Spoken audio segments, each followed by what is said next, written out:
What's up, guys? It's your boy LAJ back at it again with another video. So what a finish to the Dodgers season. 106 and 56 for the regular season. And to cap it off, they've officially have the record for most wins in Dodgers history. And the only way to cap this off as the best team ever to be Brooklyn and LA would be to win the title, obviously. So 11 more wins. And what I'm going to do today is try to do a video on the postseason roster and the potential lineups, how they could look depending on matchups. So with that being said, let's get to it. Entice somebody into it, bait him into it. Hernandez hits a high fly ball to left. Ozuna's back, out of room. Oh my goodness, what in the world happened to him? He misread it badly, climbing the wall, and then the ball landed on the warning track as he fell off of the wall and bounced over for a double. So what an exciting 106 win. Not only do they get the record, but they do it to finish the season while sweeping the Giants. Look, first off, I'm not going to dive too much in it, but tip of the cap to Bruce Bochy. 3 championships in those 5 years. Good stuff. I'm not going to relish much on the Giants. I'm not going to, but respect to Bruce Bochy and the tremendous career that he had with the Giants. So it appears today everybody had like a final tune-up to the season to see who would potentially be on the postseason roster. The only one I don't like is Dylan Floro actually getting an opportunity because, I mean, it just doesn't seem like he's right for this. Sometimes where he looks good, and there's most of the time that he looks just outright trash. So what I'm going to do is my best way of trying to figure out a postseason roster and break it down as best as possible. The very first locks that I believe are going to be essentially in the postseason, and I would like to be in the postseason, are the starting rotation. And I'm going to start off with the starting pitchers. I'm going to name them off as Kershaw, Buehler, Ryu, and Rich Hill. Those are my 4 that I believe should be the starting rotation in that order as well. Clayton Kershaw should be Game 1 starter at home. He finished the season 16-5 with a 3.03 ERA, a 104 WHIP, 189 strikeouts, and 41 walks. And I know what y'all thinking. Jay, Ryu exists. Yes, I know. And let me explain. I believe this is the best option. Kershaw splits at home are better, and I would rather have postseason Kershaw 1, pitch under the least amount of stress, 2, pitch 4 innings max, 3, have the Cy Young pitcher in our team with the better away numbers than Kershaw has at home this year, pitch under that stress. And because 4, Kershaw away this year, although might not be bad at 3.25 ERA, given the fact that he has won the Cy Young and performed terrible in the postseason, I am definitely not willing to risk this Kershaw on an away game. Unless they are facing the Brewers, he should be the Game 3 starter because of his performance versus them at Miller Park. Buehler is fearless and aggressive as fuck. Finished the season 14-4 with a 3.26 ERA, a 104 WHIP, 215 strikeouts, 37 walks. He'd be my number 2. If we face Washington, he would have a better shot at winning at home because his 1 games at National Park didn't go so well. And they're going into the postseason hot. Buehler versus them at home was almost untouchable. As for Milwaukee, there's no frame of reference since he didn't pitch against them this year. And last year's team is completely different. However, I would still put his 2.86 home ERA up against them. In Walker, give me a fucking shirt, Buehler. I trust, and you guys should. Off VR. Here's his payoff, and he strikes out the side in the 3rd. Hyun-Jin Ryu finished 14-5 with a 2.32 ERA, a 101 WHIP, 163 strikeouts, 24 walks. He had an amazing year. Cy Young caliber, we can all say. But just by the sounds from the media, it looks as though he won't win it. But fuck it, there's bigger goals in sight. As you can see, his home and away splits, he would be the best option for a Game 3 away start. Not that he's terrible at home, quite the opposite. It's just that out of the other starting pitchers, he's the best away pitcher. And if we were to face the Nationals, he is the best option to close out the series and sweep into the NLCS. He's got a 1.35 ERA and a 1.35 WHIP at Nationals Park. Not as great versus the Brewers, but still a great option for closing it out there. And he bangs one into left field, a base hit. Dodgers lead 1-0 as Ryu drives in his third run of the season. A solidly struck single to left. And finally, the man with the biggest will to win, our Curt Schilling, Rich motherfucking Hill, Dick Mountain himself. He battled back from multiple injuries this year, and he has the biggest desire to win. And that's the type of player you want on your side. I really don't care how many innings he goes as long as he's in there. These last 2 games, he's gone 5 innings, allowed 1 hit while striking out 9. But the game versus San Diego, where he went 2 innings without giving up a hit while striking out 5. That's that for the Giants in the third. Best inning for Rich Hill is likely his last one of the day. As for the pen, to prove how deep and talented this team is, at one point, just a couple of months ago, beginning of the season, the Dodgers' weakness was the pen.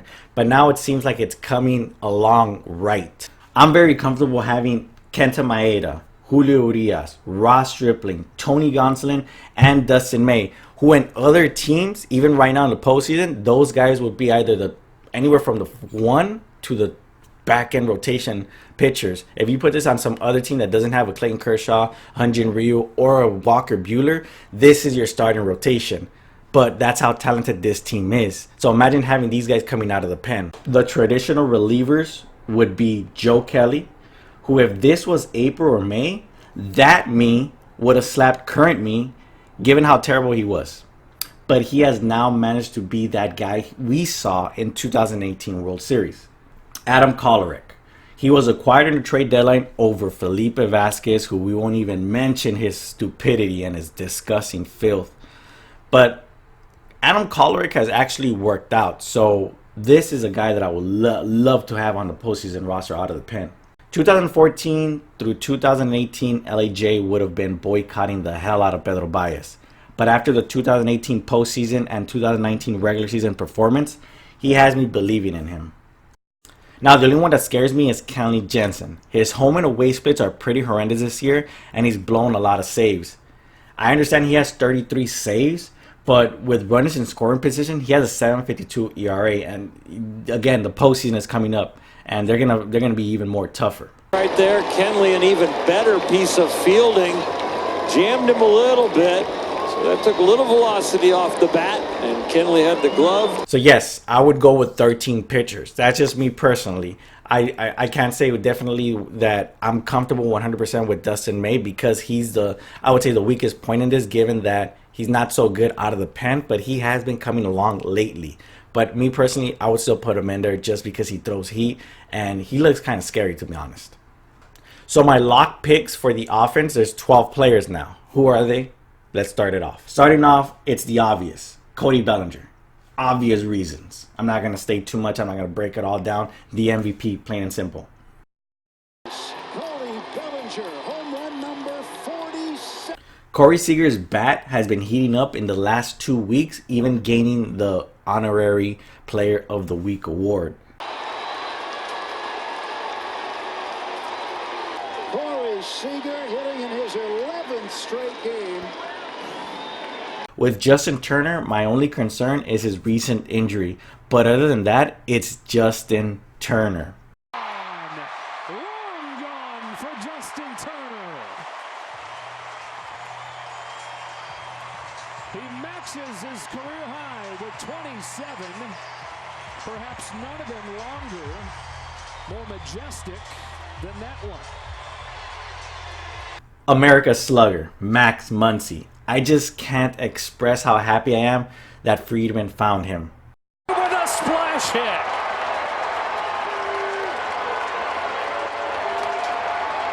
And some words for Bumgarner as he rounds the bases with his 13th home run of the season. They're in a 1-0 first inning lead.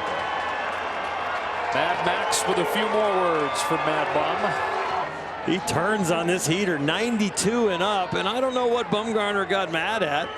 The Stone Cold Killer, the Iceman, David Freese. He's made for the postseason, and I'm definitely excited the most about what he brings.